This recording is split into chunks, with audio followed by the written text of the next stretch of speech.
Hi guys, oh god. So Rishi Sunak, instead of focusing on the current crisis facing the NHS, was delivering his vision for 2023.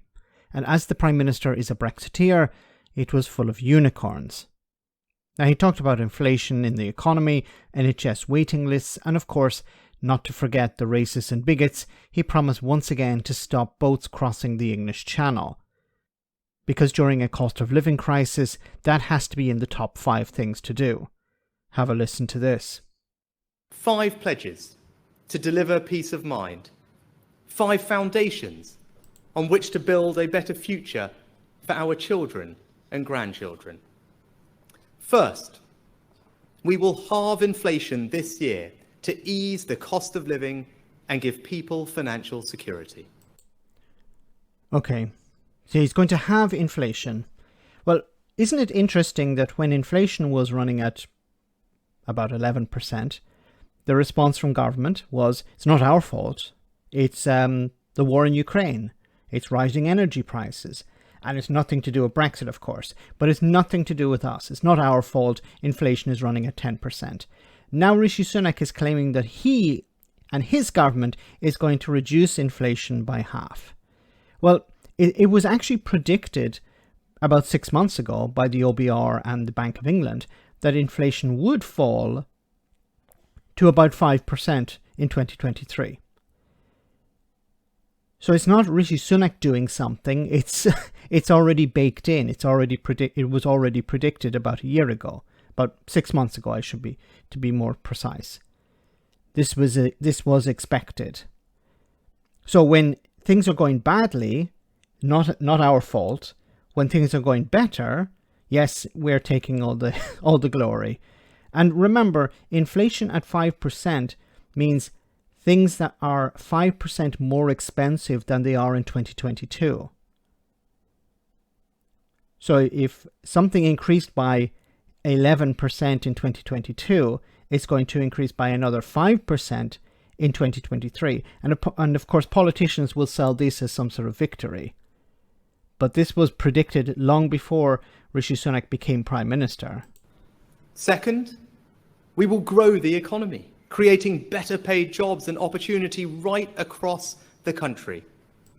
How are you going to grow the economy? Unfortunately, he's very short on detail here.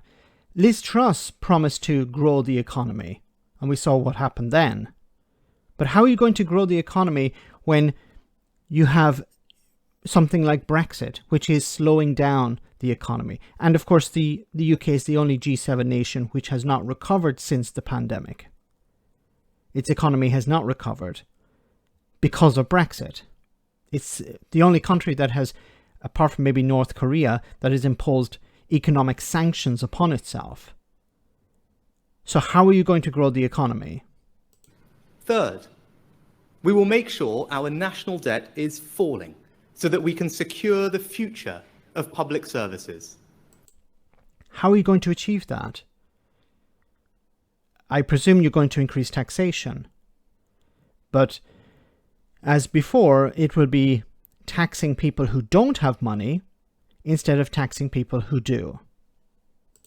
Fourth, NHS waiting lists will fall and people will get the care they need more quickly. This is the greatest unicorn of them all. The NHS is on its knees at the moment. It's facing a massive crisis. Of course, him and his cabinet will not use the word crisis. Doctors in the NHS, nurses in the NHS, other staff are calling it a crisis, but the government are refusing to call it a crisis. And he's saying he's going to reduce waiting lists? How are you going to achieve that? There are 170,000 vacancies for nurses at the moment. There's a shortage of GPs. Social care is an absolute disaster at the moment. People are dying in corridors because they're not able to get treated in time. People are being treated in ambulances, in car parks. How are you going to reduce waiting lists? Is Rishi Sunak planning to resign next week or something, and he's just making these promises knowing that he'll never have to be held to that? Fifth, we will pass new laws to stop small boats, making sure that if you come to this country illegally, you are detained and swiftly removed. New laws. I thought you already had laws. I thought Suella Braverman, after replacing Priti Patel, had already put in place laws or was planning laws. So what new laws are you talking about? Is it every week we come out with a new law to keep the racists and bigots happy? So there you have it. Unicorns. Once again, it gives me the impression that he's planning to resign soon because he's making promises that he knows he can't keep.